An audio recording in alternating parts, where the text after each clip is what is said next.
नमस्कार भाइयों, हम लोगों ने कल आयतन प्रसन्नता की बात कर ली थी। आज हम लोग बात करेंगे मोलरता की। बोर्ड के पार्ट ऑफ व्यू से ये बेहद इंपॉर्टेंट टॉपिक है। मोलरता क्या होती है भाई? विलयन के 1 लीटर में विलीन विलेय के मोलों की संख्या को मोलरता कहते हैं। क्या भाई? विलयन के 1 लीटर में विलीन विलेय के मोलों की संख्या को मोलरता कहते हैं। तो मोलरता को हम लोग रिप्रेजेंट किससे करते हैं? कैपिटल एम से। और मोलरता का मात्रक क्या होता है? मोलरता का मात्रक क्या होता है? मोलरता का मात्रक होता है मोल प्रति लीटर। क्या होता है? मोल प्रति लीटर। कुछ लोग इसको मोलर भी बोल देते हैं, वो भी ठीक है भाई, चाहे मोल प्रति लीटर लिखो चाहे सिंपल वे में मोलर भी लिख दो। तो फार्मूला क्या बनेगा? मोलरता बराबर, फार्मूला बनेगा मोलरता बराबर एन विलेय। एन विलेय का मतलब विलेय के मोलों की संख्या। एन विलेय का मतलब विलेय के मोलों की संख्या। और वी क्या है भाई? वी है आयतन। वो भी आयतन किसमें? लीटर में। किसका आयतन है भाई? ये विलयन का आयतन है।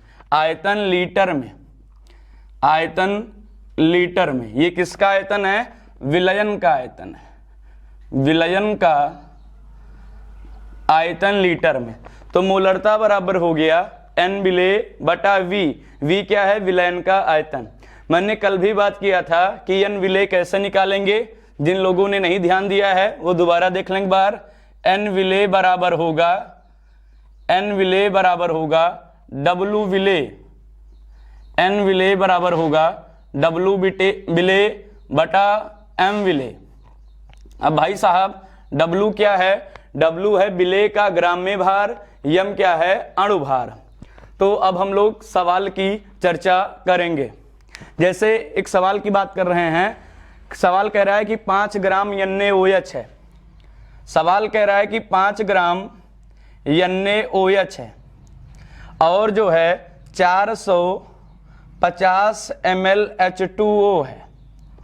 तो इसकी हमको क्या बताना है? हमको बताना है मोलरता। सवाल कह रहा है कि 5 ग्राम NaOH है और 400 मिलीलीटर जलीय विलयन का आयतन है। जलीय विलयन का 400 मिलीलीटर। अगर लिखना चाहें इसको तो 400 मिलीलीटर जलीय विलयन का आयतन, जलीय विलयन का आयतन कितना है भाई साहब?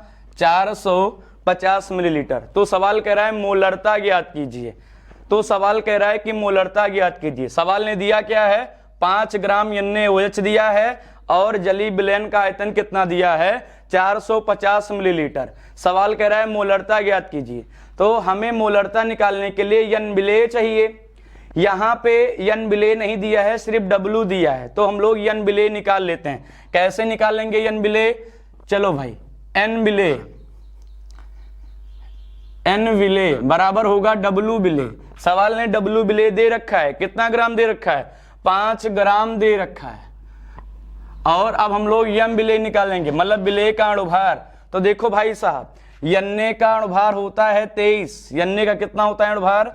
23। अणुभार ना बोलो, Na का परमाणु भार बोलो। कितना होता है? 23। ऑक्सीजन का परमाणु भार कितना होता है? 16। हाइड्रोजन का कितना होता है? 1। जब टोटल जोड़ेंगे 23, 16, 1 तो आएगा 40। ये 40 हमारा क्या हो गया? NaOH का परमाणु भार। कितना हो गया? परमाणु भार 40 ग्राम मोल इनवर्स। तो ग्राम से ग्राम कटेगा, 5 अट्ठे 40 हो जाएगा। मतलब कि एन विलेय हमारा हो गया 1/8, 1/8 मोल हो गया। और यहाँ पे यदि चर्चा करें तो विलयन का आयतन 450 मिलीलीटर दिया है, लेकिन सवाल कहता है कि विलयन का आयतन किसमें होना चाहिए भाई? लीटर में होना चाहिए। तो मिलीलीटर को हम लीटर में चेंज कर दें तो 450, अगर मिलीलीटर को लीटर में चेंज करना है तो 1000 से भाग करेंगे। मतलब कि आयतन आ जाएगा, 0 से 0 कटा, 5 9 45, 20 पंचे 100। तो आयतन आ गया 9/20 लीटर। मतलब कि अब आयतन हमें लीटर में पता है, मोलों की संख्या मोल में हमको पता है। तो बस उठा के फार्मूले पे रख देना है। तो अब मोलरता बराबर एन विलेय कितना है भाई साहब? 1/8 मोल बटे 9/20 लीटर। हाँ भाई, तो मोलरता बराबर हो गया 1/8 मोल बटा 9/20। अब ये हो जाएगा 20/72 मोल प्रति लीटर। जब इसको भाग करेंगे तो आएगा 0.278 मोल प्रति लीटर, या इसी को लोग कहते हैं मोलर, 0.278 मोलर। ये आपका हो गया सवाल। अब हम लोग नेक्स्ट सवाल की बात करते हैं। जैसे लिखा है कि 500 ml जलीय विलयन में 1.4 ग्राम N2 उपस्थित है, तो N2 के इस विलयन में मोलरता क्या है, मतलब मोलरता क्या होगी। तो अभी हम लोग पढ़ के आए हैं, मोलरता बराबर होता है N/V। N क्या है, विलय के मोलों की संख्या, V क्या है, विलयन का आयतन लीटर में। तो भाई साहब पहले हम लोग विलय के मोलों की संख्या निकाल लें। हमारा विलय कौन है, N2 है, तो हम लोग निकाल लें पहले NN2, इधर निकाल लेते हैं साइड में। NN2 बराबर क्या होगा, WN2 बटा होगा MN2। तो WN2 सवाल में आपको दिया गया है, कितना दिया गया है, 1.4 ग्राम बटे MN2 कितना होता है, 1 यन का परमाणु भार 14 होता है, तो 2 यन का कितना हो जाएगा, 14 दूना 28, मात्रा क्या हो जाएगा, ग्राम मोल इनवर्स। तो ग्राम से ग्राम कटेगा। अब ये कितना आएगा, NN2 ये आएगा 0.0, अगर इसको काटेंगे तो ये आएगा 0.05 मोल। अब हम लोग V जानते हैं, V है विलयन का आयतन, V है विलयन का आयतन, वो भी किसमें होता है, लीटर में होता है। लेकिन इसमें क्या दिया गया है, 500 मिलीलीटर जलीय विलयन, तो मिलीलीटर को हम लोग किसमें चेंज करेंगे, लीटर में। तो हम लोग V विलयन निकाल लेते हैं। V विलयन बराबर होगा 500 ml दिया गया है, तो अगर ml को लीटर में चेंज करेंगे तो कितने से गुणा करेंगे, 1000 से भाग करेंगे, तो 500 दूनी हो जाएगा 1000, 1/2 आएगा, 1/2 का मतलब होता है 0.5 लीटर। अब हमको NN2 भी पता है, V विलयन भी पता है, अतः हम मोलरता बराबर, चाहे मोलरता लिखो चाहे कैपिटल M लिखो, N कितना है 0.05 मोल, और जो है V विलयन कितना है 0.5 लीटर। जब इसको काटेंगे तो ये आ जाएगा 0.1 मोल प्रति लीटर। मोलरता हमारी आ गई 0.1 मोल प्रति लीटर। हाँ भाई, अब हम नेक्स्ट सवाल की बात करते हैं। सवाल ने कहा है कि 9 ग्राम ग्लूकोज को 100 ग्राम जल में घोला गया, तो विलयन की मोलरता क्या होगी। क्या कहा है भाई सवाल ने, दोबारा बोल देता हूं, 9 ग्राम ग्लूकोज को 100 ग्राम जल में घोला गया तो विलयन की मोलरता क्या होगी। हम लोग जानते हैं मोलरता कैपिटल M बराबर होता है N/V, जहां N क्या है, विलय के मोलों की संख्या, V है विलयन का आयतन। यहाँ पे विलय हमारा कौन है, ग्लूकोज। ये 100 ग्राम जो जल है ये हमारा किसका कार्य करेगा, विलयन का कार्य करेगा। वास्तव में यहाँ पे लिखा है 100 ग्राम जलीय विलयन। तो भाई साहब पहले हम लोग N निकाल लेते हैं, तो N ग्लूकोज निकाल लेते हैं, C6H12O6। N बराबर होता है W ग्लूकोज, जो कि सवाल ने दे रखा है 9 ग्राम बटा M ग्लूकोज। तो बच्चे जानते हैं कार्बन का कितना होता है परमाणु भार 12, हाइड्रोजन का कितना होता है परमाणु भार 1, ऑक्सीजन का कितना होता है 16। तो 12 छंग 72, ये 72 आ गया। फिर प्लस लगाएंगे भाई, एक हाइड्रोजन का 1 होता है लेकिन 12 हाइड्रोजन है, तो 12 1 कम 12 हो जाएगा। प्लस ऑक्सीजन की बात करेंगे, एक ऑक्सीजन का 16 होता है तो 6 ऑक्सीजन का 96 होगा। टोटल जोड़ेंगे तो आएगा 180। मात्रक क्या होता है, ग्राम मोल इनवर्स। तो ग्राम से ग्राम कटा, 9 दूनी 18, 1/20 आया। 1/20 का मतलब हो गया 0.05 मोल हो गया। अब हम लोग देखते हैं कि आयतन जो है लीटर में होता है, लेकिन यहाँ पे ग्राम में दिया है।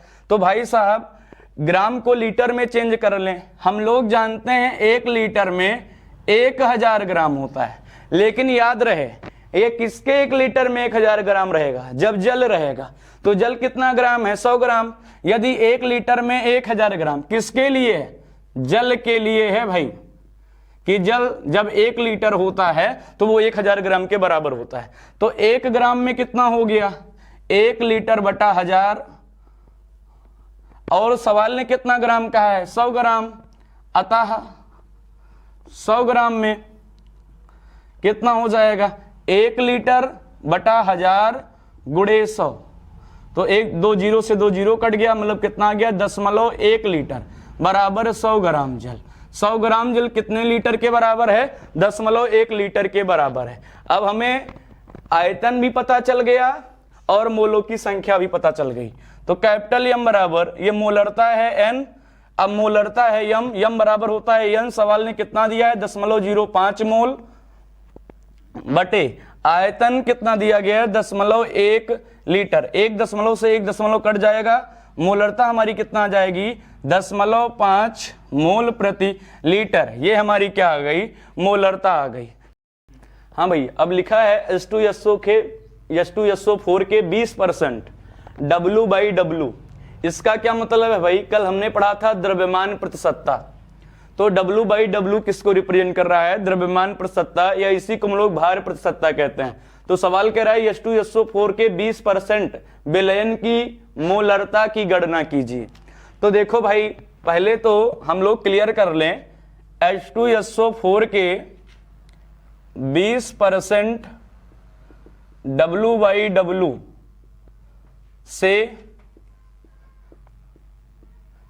क्या तात्पर्य है। देखो भाई, तो H2SO4 के 20% W/W से क्या तात्पर्य है, इसका तात्पर्य यह है कि विलयन का 100 ग्राम है, विलयन का 100 ग्राम है, जिसमें विलयन का 100 ग्राम है, जिसमें विलेय कौन है H2SO4, जिसमें विलेय का मतलब H2SO4 की मात्रा, विलेय H2SO4 की मात्रा 20 ग्राम है। हाँ भाई, तो यदि कहीं भी आए कि H2SO4 के या किसी का भी ग्लूकोज के 20% W/W या 40% W/W, तो इसका मतलब हो गया कि विलयन का 100 ग्राम है, तो जिसमें विलेय की मात्रा कितना ग्राम है, 20 ग्राम है। तो अगर हमें मोलरता निकालना है, अगर हमें मोलरता निकालना है, हाँ भाई, तो मोलरता बराबर होता है N/V, मोलरता बराबर होता है N/V। N क्या है, विलेय के मोलों की संख्या, V क्या है, विलयन का आयतन लीटर में। हाँ भाई, यहाँ पे एक बात याद रखना कि ये जो H2SO4 के 20% W/W कहा है, ये विलयन के आगे एक शब्द जोड़ लेना, जलीय विलयन। ये कैसा विलयन है, जलीय विलयन है। तो यहाँ पे विलयन का, जलीय विलयन का 100 ग्राम है, जिसमें विलेय की मात्रा 20 ग्राम है। तो मोलरता बराबर N/V होता है, N है विलेय के मोलों की संख्या। तो पहले हम N निकाल लें, N कौन है हमारा H2SO4, N बराबर होता है W, और W सवाल ने दे रखा है कितना 20 ग्राम, बटे H2SO4 का अणुभार कितना होता है 98 ग्राम मोल इनवर्स, ग्राम से ग्राम कटा, अब 20 भागे 98 जब करेंगे तो आएगा 0.20408 मोल इनवर्स, ऊपर जाएगा हो जाएगा मोल। ये हमारा क्या निकल आया, NaH2SO4 निकल आया। अब देखो भाई, जो हमारा जलीय विलयन है ये कितना ग्राम है, 100 ग्राम है। तो हम लोग पहले 100 ग्राम को किस में चेंज कर लें, लीटर में चेंज कर लें। तो अभी हमने चेंज किया था कि 1 लीटर में होता है 1000 ग्राम।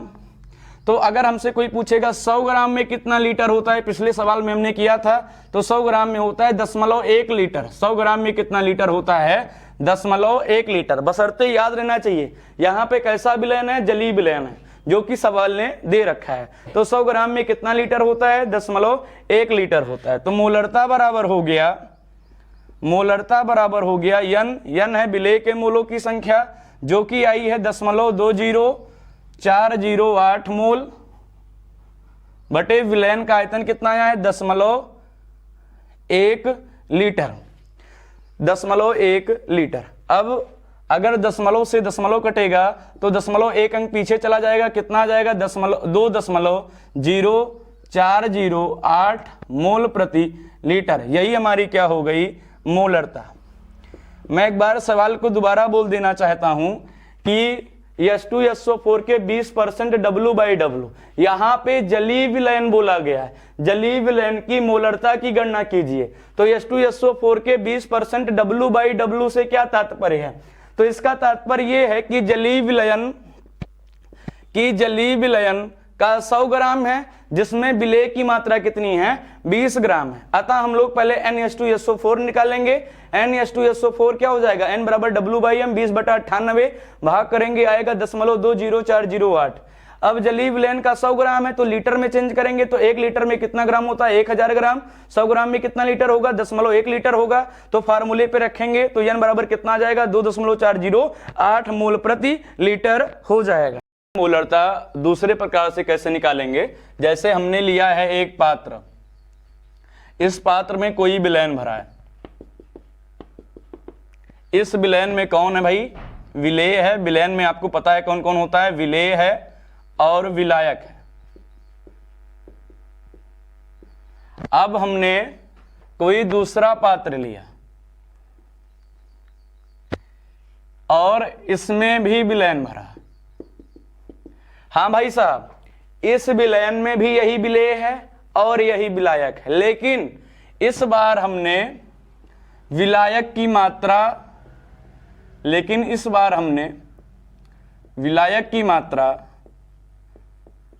को बढ़ा दिया, विलायक की मात्रा को बढ़ा दिया। हाँ भाई, इस विलयन में भी यही विलेय है, यही विलायक है, बशर्ते किया क्या गया है? इस बार विलायक की मात्रा को बढ़ा दिया गया है।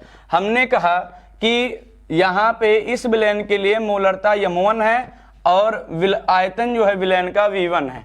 इस पात्र के लिए, इस विलयन के लिए मोलरता अब क्या हो गई? M2 हो गई और विलायक का आयतन क्या हो गया? V2 हो गया। तो हम लोग कैसे मोलरता की गणना करेंगे?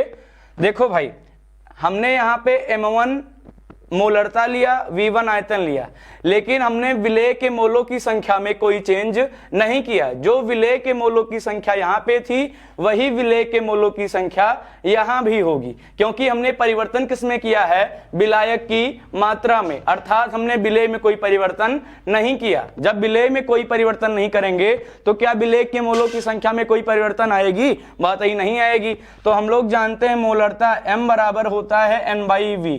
जब आयतन V1 है, मोलरता M1 है, तो क्या हो जाएगा? M1 बराबर N/V1। N बराबर क्या हो जाएगा? M1V1। यहाँ पे भी M2 बराबर क्या हो जाएगा?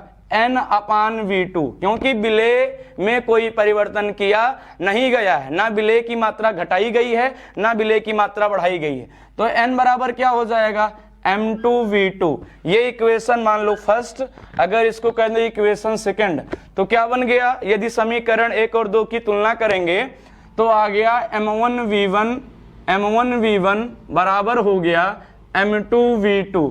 इस प्रकार से हम किसकी गणना कर सकते हैं? मोलरता की गणना कर सकते हैं। लेकिन इस फार्मूला का प्रयोग तभी करेंगे जब हम लोग विलयन में किसकी मात्रा को बढ़ाएंगे? विलायक की मात्रा को बढ़ाएंगे। जैसे एक सवाल से समझा जाए, माना कि M1, जैसे हमने कह दिया है M1 बराबर 2 लीटर, V1 बराबर 4 लीटर, तो इस बार हमने V2 कर दिया 8 लीटर और हमने कहा भाई M2 निकालो। M2 बराबर क्वेश्चन मार्क। तो देखो भाई, यहाँ पे V1 4 लीटर है, वहां पे V2 कितना हो गया? 8 लीटर हो गया। मतलब हमने विलायक की मात्रा को क्या कर दिया? बढ़ा दिया। तो इसके लिए हम फार्मूला क्या लगाएंगे? M1V1 बराबर M2V2। M1 कितना है? 2 लीटर। V1 कितना है? 4 लीटर बराबर M2, यही तो निकालना है। V2 कितना लीटर हो गया? 8 लीटर। तो 4 दूनी 8, ये कट गया भाई, 4 दूनी 8। यहाँ पे मोलरता का मात्रक हो जाएगा, लीटर नहीं, मोल प्रति लीटर। तो 4 दूनी 8, 8 से 8 कट गया, लीटर से क्या कट गया भाई? लीटर से लीटर कट गया। मतलब कि M2 कितना आ गया? M2 आ गया 1 मोल प्रति लीटर। देखो भाई, लीटर से लीटर कटा, 4 दूनी 8, 8 से 8 कटा, तो M2 कितना आ गया? 1 मोल प्रति लीटर। बशर्ते ध्यान यही रखना है, इस फार्मूले का प्रयोग कब करेंगे? जब विलयन में विलायक का जो विलायक की जो मात्रा है उसको हम बढ़ा देंगे, तब हम लोग किस फार्मूले का यूज करेंगे, M1V1 बराबर M2V2। हम लोग तीसरे प्रकार से मोलरता की गणना करना सीखेंगे। अब हम लोग तीसरे प्रकार से मोलरता की गणना करना सीखेंगे। देखो भाई, इस बार क्या है, जैसे हमने कोई विलयन लिया है, ये कोई विलयन भरा है जिसकी मोलरता M1 है और जो है आयतन V1 है। हमने अब कोई दूसरे प्रकार का विलयन लिया है। इस बार हमने कोई दूसरे प्रकार का विलयन लिया है जिसकी मोलरता जो है M2 है और आयतन क्या है, V2 है। मतलब कि ये अलग प्रकार का विलयन है, ये अलग प्रकार का विलयन है। इस बार हमने क्या कर दिया, दोनों को मिला दिया आपस में। तो देखो क्या होगा भाई साहब, तो अगर हमें मोलरता निकालनी है तो कैसे निकालेंगे, देखिए हमने इन दोनों विलयनों को मिलाकर, आपस में मिलाकर कोई नए प्रकार का विलयन बना दिया। तो देखो भाई, इस जो नए प्रकार का विलयन बना है इसकी मोलरता को हमने कहा M, और आयतन क्या हो जाएगा, इस वाले विलयन का आयतन और इस वाले विलयन का आयतन, आयतन क्या हो जाएगा, V1 प्लस V2। ये नए प्रकार का विलयन है। तो अगर हमें मोलरता निकालना है तो कैसे निकालेंगे, देखो भाई साहब, M1V1 क्या निकालेंगे, M1V1, इसको किसमें मिलाया था, इसमें मिलाया था, चाहे इसको इसमें मिलाओ चाहे इस विलयन को इसमें मिलाओ, कोई फर्क नहीं पड़ता। तो M1V1 प्लस क्या हो जाएगा, M2V2 बराबर क्या हो जाएगा भाई, बराबर हो जाएगा MV1 प्लस V2। तो M बराबर क्या हो जाएगा, M बराबर हो जाएगा M1V1 प्लस M2V2 बटा क्या, M1V1 प्लस बटा क्या, बटा हो जाएगा V1 प्लस V2। इस प्रकार से हम लोग दो परिणामी विलयन की मोलरता निकाल सकते हैं। क्या, M1V1 प्लस M2V2 अपान V1 प्लस V2। अगर हम दो विलयन को मिलाएंगे, कोई नया अगर विलयन बनेगा, उसकी कोई कहेगा मोलरता निकालिए, तो हम लोग इस फार्मूले से उसकी मोलरता ज्ञात कर सकते हैं। भाई हम लोग बात करेंगे अब मोलरता की। मैंने कहा जो मोलरता का क्वेश्चन सॉल्व करेगा, यदि किसी को कोई दिक्कत होती है तो हमारे टेलीग्राम ग्रुप पे जो है वो अपने क्वेश्चन को भेज सकता है, उसकी जो समस्या होगी उसको दूर किया जाएगा। तो हम लोग बात करेंगे मोलरता की। विलायक के 1 किलोग्राम या 1000 ग्राम में विलीन विलेय के मोलों की संख्या को विलयन की मोलरता कहते हैं या विलयन की मोलरता कहलाती है। मोलरता ताप पे निर्भर नहीं करती। ताप पे निर्भर कौन करता है, हमने कल आपको बताया था, मोलरता ताप पे निर्भर करती है, मोलरता ताप पे निर्भर करती है, फार्मलता करती है, आयतन प्रसत्ता करती है। ये सब जो भी विलयन है ये सब ताप पे निर्भर करते हैं, क्योंकि हम लोग चार्ल्स का नियम जानते हैं, V प्रोपोर्शनल T होता है। जो आयतन पे निर्भर करता है वो टेम्परेचर पे भी निर्भर करता है, लेकिन मोलरता आयतन पे निर्भर नहीं करती, अतः ये टेम्परेचर पे निर्भर नहीं होगी। तो चाहे टेम्परेचर घटाया जाए चाहे टेम्परेचर बढ़ाया जाए, मोलरता पे कोई फर्क पड़ने वाला नहीं है। अब हम लोग मोलरता के मात्रक की बात कर लें। पहले तो मोलरता के मात्रक की बात कर लें तो मोलरता का मात्रक होता है मोल प्रति किलोग्राम। क्या होता है, मोल प्रति किलोग्राम। फार्मूले की यदि चर्चा करें तो मोलरता का फार्मूला होता है, मोलरता का फार्मूला होता है N विलेय, मतलब विलेय के मोलों की संख्या बटे क्या होता है भाई, कैपिटल W। कैपिटल W का मतलब क्या होता है, विलायक का किलोग्राम में भार। तो मोलरता का फार्मूला हो गया N विलेय अपान कैपिटल W, विलेय के मोलों की संख्या, विलायक का किलोग्राम में भार। लेकिन यदि सवाल में विलायक का ग्राम में भार दिया हो, विलायक का किलोग्राम में भार ना दिया हो, विलायक का ग्राम में भार दिया हो, तो उस स्थिति में हम लोग क्या करेंगे, मोलरता बराबर लिखेंगे, मोलरता बराबर N विलेय अपान कैपिटल W। अगर W ग्राम में दिया है तो गुणे कितना कर देंगे, 1000 कर देंगे। तो W किस में चेंज हो जाएगा, W चेंज हो जाएगा किलोग्राम में चेंज हो जाएगा। जैसे हम लोग एक सवाल की बात करते हैं, सवाल कह रहा है कि 2.5 ग्राम एसिटिक अम्ल, 2.5 ग्राम, सवाल कह रहा है कि 2.5 ग्राम, सवाल कह रहा है कि 2.5 ग्राम एसिटिक अम्ल मतलब CH3COOH को 78 ग्राम को 78 ग्राम बेंजीन में, को 78 ग्राम बेंजीन में घोला गया, घोला गया विलयन की मोललता ज्ञात कीजिए। विलयन की क्या ज्ञात कीजिए? मोललता ज्ञात कीजिए।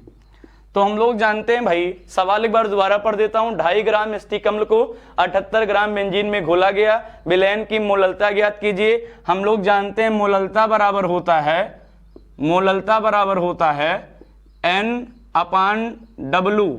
मैंने कहा कि यदि W किलोग्राम में नहीं होगा, मतलब कि ग्राम में होगा, तो यहाँ पे W, ये हमारा कैपिटल W है, मतलब बेंजीन हमारा विलायक है जो कि ग्राम में दिया गया है। तो ग्राम को यदि किलोग्राम में चेंज करना है तो कितने से गुणा कर देंगे? 1000 में। अब ये जो 78 ग्राम था ये क्या हो गया? 78 किलोग्राम। अब हम लोग क्या निकाल लेते हैं? विलेय के मोलों की संख्या। तो विलेय के मोलों की संख्या, विलेय कौन है? एस्टिक अम्ल, क्योंकि जिसकी मात्रा कम होती है वो हमारा क्या कहलाता है? विलेय कहलाता है। तो एस्टिक अम्ल के मोलों की संख्या निकाल लेते हैं, एस्टिक अम्ल के मोलों की संख्या निकाल लेते हैं। NCH3COOH क्या होगा भाई? NCH3COOH। N बराबर होता है W/M। W कितना दिया है? 2.5 ग्राम बटे एस्टिक अम्ल का अणुभार सबको पता होना चाहिए, कार्बन का 12, हाइड्रोजन का 1, ऑक्सीजन का 16। तो इस तरीके से निकालेंगे तो कितना आएगा? 60 ग्राम मोल इनवर्स। ग्राम से ग्राम कट गया, इसको यदि काटेंगे तो 25 12 पंचे 60, ये आ जाएगा 10.5/12 मोल। तो भाई साहब हमने n निकाल लिया। अब हम लोग क्या निकालेंगे? कैपिटल W भी पता है, अतः मोललता पता है, मोललता पता है। लोगों ने NCH3COH निकाल लिया है, कितना आया है? 10.5/12 मोल। अब हम लोग निकालते हैं मोललता। तो मोललता बराबर हो गया n हमारा है 10.5/12 मोल। हमने आपको बार बार बताया है कि यहाँ पे आपका विलायक है क्योंकि इसकी मात्रा ज्यादा है, लेकिन ये ग्राम में दिया है। तो अगर ग्राम को किलोग्राम में चेंज करना है तो आप कितने से गुणा करेंगे? 1000 से गुणा करेंगे। तो अब ये कितना हो जाएगा भाई? ऊपर आ गया 500/12 गुणे 78।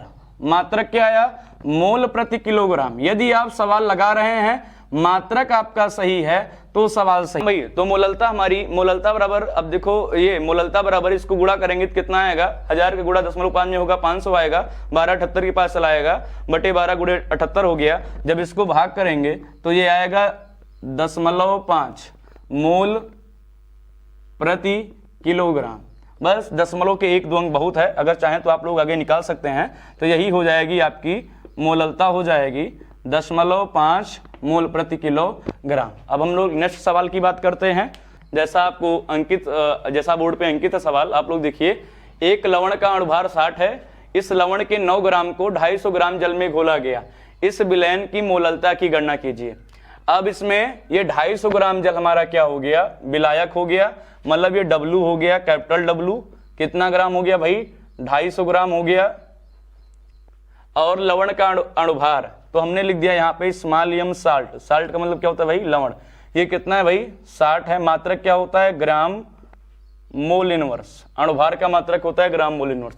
सवाल ने साल्ट की मात्रा भी दे रखी है, W साल्ट दे रखा है। कितना ग्राम दे रखा है भाई? 9 ग्राम। तो कह रहा है कि मोललता की गणना कीजिए। मोललता क्या होता है भाई? मोललता बराबर होता है, मोललता बराबर होता है N विलेय बटा कैपिटल W। अब ये कैपिटल W किस में होना चाहिए? इन किलोग्राम में। तो भाई पहले हम लोग N विलेय निकाल लेते हैं। N विलेय हम लोग यहीं पे N विलेय निकाल लेते हैं। N विलेय बराबर हो जाएगा W विलेय। W विलेय सवाल ने दे रखा है 9 ग्राम बटा M विलेय कितना? 60 ग्राम मोल इनवर्स। 60 ग्राम मोल इनवर्स। ग्राम से ग्राम कटा, 3 त्रिका 9, 20 तिहाई 60। तो N विलेय कितना आ गया? N विलेय आ गया 3/20 मोल इनवर्स। ऊपर जाएगा, क्या हो जाएगा? मोल हो जाएगा। हाँ भाई, यहाँ पे कैपिटल W विलायक है, विलायक का भार किलोग्राम में होना चाहिए, लेकिन सवाल ने किस में दिया है? सवाल ने दिया है ग्राम में। तो यदि ग्राम को किलोग्राम में चेंज करना है तो 1000 से क्या कर देंगे, गुणा कर देंगे। तो मोललता बराबर हो जाएगा, मोललता बराबर हो जाएगा एन बिले, एन बिले कितना है 3/20 गुणे क्या हो जाएगा 1000 बटा, अब ये डब्लू कैपिटल डब्लू कितना है 250। अब ग्राम चेंज हो गया किसमें, किलोग्राम में, क्योंकि मैंने कितने से गुणा कर दिया 1000 से। अब देखो भाई 0 से 0 कटा, 25 चौको 100, 4 पंचे 20, 3 बटा कितना आ गया 3/5 आ गया मूल प्रति किलोग्राम, 3/5 मूल प्रति किलोग्राम। यदि इसी को सॉल्व करोगे तो 0.6 आएगा, मतलब कि मोललता कितनी आ गई, हमारी मोललता आ गई 0.6 मोल प्रति किलोग्राम।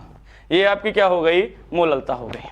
अब हम लोग नेक्स्ट सवाल की बात करते हैं। सवाल आपके सामने है 11.7 ग्राम NaCl को 500 ml जल में घोला गया तो विलयन की मोललता की गणना कीजिए। देखो भाई सवाल में हमको क्या दिया गया है 11.7 ग्राम NaCl। NaCl किसका कार्य करेगा, विलेय का कार्य करेगा। तो ये आपको दिया गया है W, अगर लिखना चाहो तो विलेय विलेय लिख लो, या अगर ब्रैकेट में लिखना चाहो विलेय कौन है NaCl। तो W विलेय या W NaCl हमको कितना दिया है 11.7 ग्राम दिया है। अगर हम लोग NaCl का यम निकालने की बात करें तो यम विलेय कितना हो गया, यम विलेय या यम NaCl, Na का सबको पता होना चाहिए भाई, Na का परमाणु भार होता है 23, Cl का कितना होता है भाई 35.5। तो कितना हो जाएगा 23 में 35.5 जोड़ेंगे तो हो जाएगा ये 58.5 ग्राम मोल इनवर्स। तो अब हम लोग N विलेय, चाहे N विलेय कहो चाहे NaCl कहो, तो N विलेय बराबर क्या होगा W विलेय कितना है 11.7 ग्राम अपन जो है यम विलेय कितना है 58.5 ग्राम मोल इनवर्स। तो ग्राम से क्या कट जाएगा, ग्राम दशमलव से दशमलव कटा, कितना आया 117/585, कितनी बार में कट जाएगा 5 बार में। तो यन विलेय आ गया 1/5 मोल, मोल इनवर्स ऊपर जाएगा, मोल हो जाएगा 1/5 का मतलब 0.2 मोल। तो आपका यन विलेय आ गया 0.2 मोल आ गया। अब हम लोग बात करते हैं मोललता की। तो मोललता होता है हमारा, मोललता बराबर होता है N विलेय अपान कैपिटल W। मैंने कहा कैपिटल W ग्राम किलोग्राम में होना चाहिए, कैपिटल W किलोग्राम में होना चाहिए, लेकिन यहां पे जल किस में दिया है, मिलीलीटर में। किस में दिया है, मिलीलीटर में।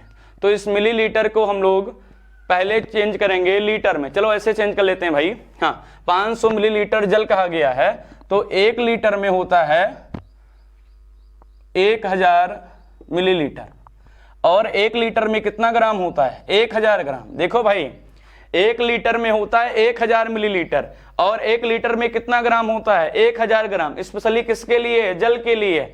तो 1 ग्राम में कितना मिलीलीटर हुआ, 1 मिलीलीटर। तो सवाल ने कितना मिलीलीटर जल दिया है, हमको पता है कि जल कितना दिया है 500 मिलीलीटर। अगर 1 मिलीलीटर में 1 ग्राम, तो 500 मिलीलीटर में कितना ग्राम हो जाएगा 500 ग्राम हो जाएगा। तो यदि W किलोग्राम में दिया है तो कोई बात नहीं, यदि W ग्राम में दिया है तो गुणे क्या करेंगे 1000। यहां पे 500 मिलीलीटर जल, 500 मिलीलीटर जल कितने ग्राम के बराबर आ गया 500 ग्राम के। तो अब मोललता हो जाएगी N विलेय हमारा है 0.2 मोल। अगर W ग्राम में है तो गुणे क्या करेंगे 1000, जिससे ग्राम किसमें चेंज हो जाएगा किलोग्राम में। तो 500 किलोग्राम, 500 दूनी कितना हो गया 1000 हो गया।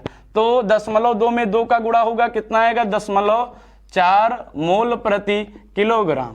ये हमारी क्या आ गई मोललता आ गई 0.4 मोल प्रति किलोग्राम। मैं यहाँ पे दोबारा बोल देना चाहता हूँ, यहाँ पे 500 मिलीलीटर जल दिया था, हमको इतना पता है कि 1 लीटर में क्या होता है 1000 मिलीलीटर। 1 लीटर में कितना ग्राम होता है 1000 ग्राम। स्पेशली किसके लिए होता है, जल के लिए।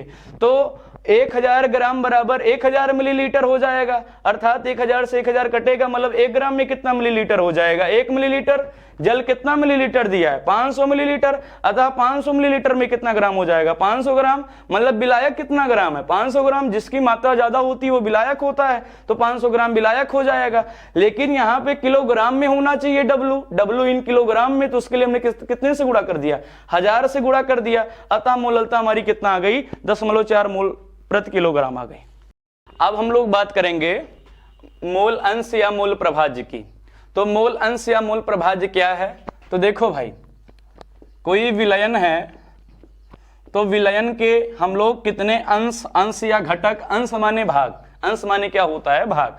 हम लोग जानते हैं विलयन के 2 भाग होते हैं। विलयन के कितने भाग होते हैं? 2 भाग। एक होते हैं विलेय।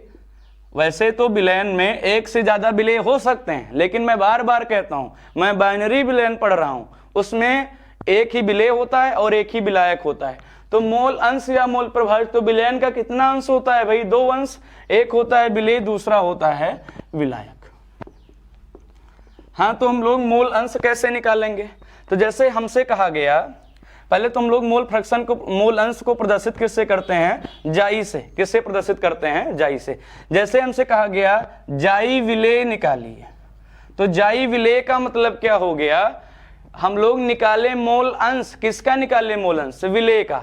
तो सवाल जिसका मोल अंश निकालने को कहेगा उसके मोलों की संख्या ऊपर लिखेंगे। तो जैसे विलेय का मोल अंश निकालने को कह रहा है तो विलेय के मोलों की संख्या ऊपर लिखेंगे।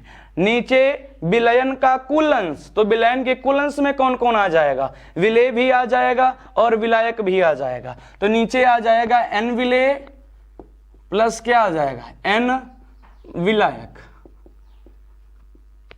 यदि हमसे कहा गया कि आप जो है मोल अंश निकालिए विलायक का, तो इसको बोलते हैं जाई। जैसे में जाई विलायक निकालना है, तो जिसका सवाल कहेगा कि आप मोल अंश निकालिए, तो हम लोग उसके मोलों की संख्या निकालेंगे, उसके मोलों की संख्या ऊपर लिखेंगे।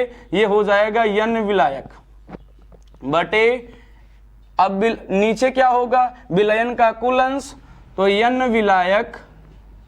विलयन में कौन कौन होता है भाई? n विलेय। जाई या इसे बोल दो जीटा भी बोलते हैं, जो मन कहे जिसका बोले। हमारा सिर्फ इतना उद्देश्य है कि इसका मतलब क्या है कि हम लोग विलेय का क्या निकाल रहे हैं? मोल अंश। हम लोग विलायक का क्या निकाल रहे हैं? मोल अंश। तो डिफिनेशन क्या बन गई? डिफिनेशन बन गई मोल अंश की कि विलयन के किसी घटक के मोलों की संख्या, जैसे विलेय क्या है भाई? विलयन का घटक ही तो है। विलायक क्या है भाई? विलयन का घटक ही तो है। तो डिफिनेशन बन गई विलयन के किसी घटक के मोलों की संख्या तथा विलयन के कुल घटक के मोलों की संख्या। अब n विलेय n विलायक, विलेय और विलायक विलयन का कुल घटक होता है, 2 ही घटक होते हैं, तो विलेय और विलायक क्या हो गया? कुल घटक हो गया। तो मोल अंश की डिफिनेशन हो गई विलयन के किसी घटक के मोलों की संख्या तथा विलयन के कुल घटक के मोलों की संख्या के अनुपात को हम लोग क्या बोलते हैं? मोल अंश कहते हैं। तो अगर हम लोग एक बात और बोलें तो मोल फ्रैक्शन ऑफ विलेय तथा मोल फ्रैक्शन ऑफ विलायक, इनका जो सम है, इनका जो जोड़ है, वो किसके बराबर होता है? 1 के बराबर होता है। आपको एक बात और याद रखना है, मोल फ्रैक्शन ऑफ विलेय प्लस मोल फ्रैक्शन ऑफ विलायक, इनका योग कितने के बराबर होता है? 1 के बराबर। कैसे भाई? देखो, अभी मैंने मोल फ्रैक्शन ऑफ विलेय निकाला है।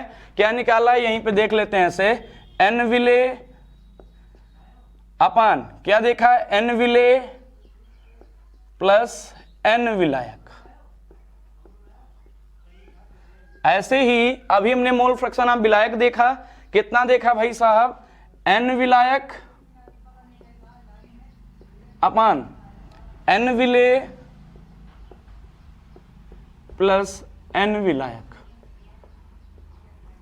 तो हम लोगों को पता है हर समान है, तो हर जब समान होता है, जैसे हर जब समान होता है, तो जब हर समान होगा, जैसे n विलेय प्लस n विलायक, जब हर समान होगा तो ऊपर वाला जैसे n विलेय और n विलायक लिखा है ऐसे उतर जाएगा। तो क्या हो जाएगा? n विलेय प्लस क्या हो जाएगा? n विलायक। अब ये अगर हम लोग काटेंगे तो कितना आ गया, 1 आ गया। तो हम लोग कहना चाहें कि मोल फ्रैक्शन ऑफ विलेय प्लस मोल फ्रैक्शन ऑफ विलय की वैल्यू कितना होती है, 1 होती है। मोल अंश है क्या, विलयन के किसी घटक तथा विलयन के कुल घटक के मोलों की संख्या का अनुपात क्या होता है, मोल अंश कहलाता है। चलो भाई, बात कर रहे थे मोल प्रभाज्य, चाहे मोल प्रभाज्य कहो चाहे मोल अंश कहो। जैसे कि एक सवाल आपके सामने है, ये सवाल यूपी बोर्ड में पूछा भी गया है। 900 ग्राम जल में एसीटोन के 5.8 ग्राम घोले गए हैं, तो विलयन में जल तथा एसीटोन के मोल प्रभाज्य ज्ञात कीजिए। तो भाई साहब, हम लोग चाहे जल का मोल प्रभाज्य निकालें चाहे एसीटोन का निकालें। चलो पहले मैंने निकाल लिया मोल फ्रैक्शन ऑफ जल, तो या चलो एसीटोन का निकाल लेता हूं, एसीटोन।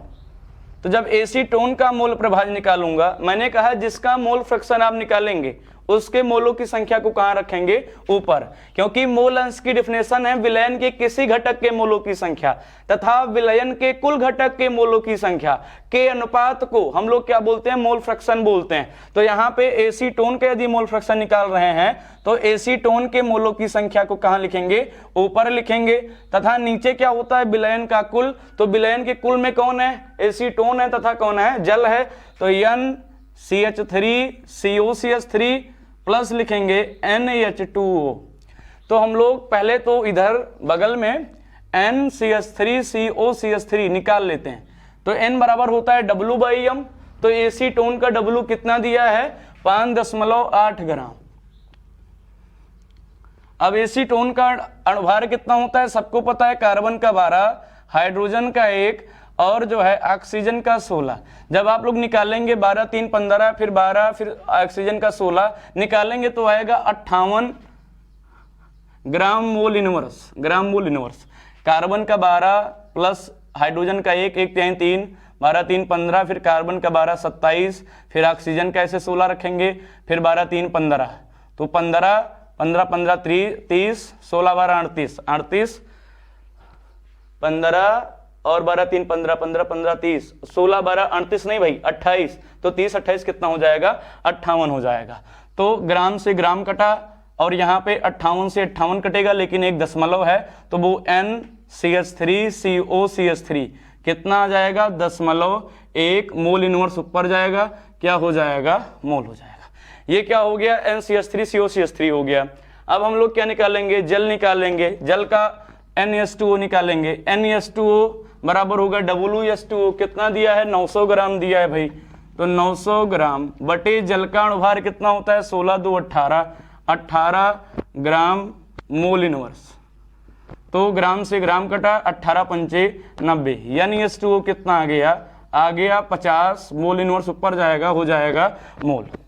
तो मोल फ्रैक्शन ऑफ एसीटोन मतलब CH3COCH3 बराबर हो जाएगा NCH3COCH3 कितना दिया गया है भाई, 0.1 मोल। फिर यहाँ पे 0.1 मोल प्लस 50 मोल जोड़ेंगे कितना आ जाएगा, 0.1 मोल अपान 50.1 मोल। मोल से मोल कटा, अतः आपको पता होना चाहिए मोल अंश का कोई मात्रक नहीं होता। दशमलव से दशमलव कटा, आ गया 1/501। 1/501 आया है तो इसको गुणा भाग करने पे ये आएगा 0.002। कितना आया है, 0.002। तो मोल फ्रैक्शन ऑफ CH3COCH3 कितना आ गया, 0.002 आ गया। चलो भाई, अब इतनी बात छापो तो हम लोग आगे जो है करते हैं। हाँ भाई, अब हम लोग नेक्स्ट सवाल की बात करते हैं। ये सवाल बोर्ड में करीब 6-7 बार पूछा गया है, मतलब बोर्ड के पार्ट ऑफ व्यू से ये बहुत ही इंपॉर्टेंट सवाल है। हाँ भाई, सब सवाल क्या कहता है, NH2CO NH2 के 6% भार से। यहां पे मैं भार से का मतलब उल्लेख कर देना चाहता हूं, ये द्रव्यमान प्रतिशतता है। भार से का मतलब कौन सी प्रतिशतता, द्रव्यमान प्रतिशतता। मतलब कि द्रव्यमान प्रतिशतता का मतलब आप जानते हैं W/W। हाँ भाई, तो सवाल कह रहा था NH2CO NH2 के 6% भार से भार से का मतलब है द्रव्यमान प्रतिशतता, द्रव्यमान प्रतिशतता का मतलब W/W। हाँ, जलीय विलयन में यूरिया का मोल प्रभाज्य की ज्ञात कीजिए, मोल प्रभाज्य की गणना कीजिए। देखो भाई, यदि कोई विलयन है, विलयन कैसा है, जलीय है, विलयन कैसा है, जलीय है, तो विलयन में पहले तो जल रहेगा, जल किसका कार्य करेगा, विलायक का कार्य करेगा।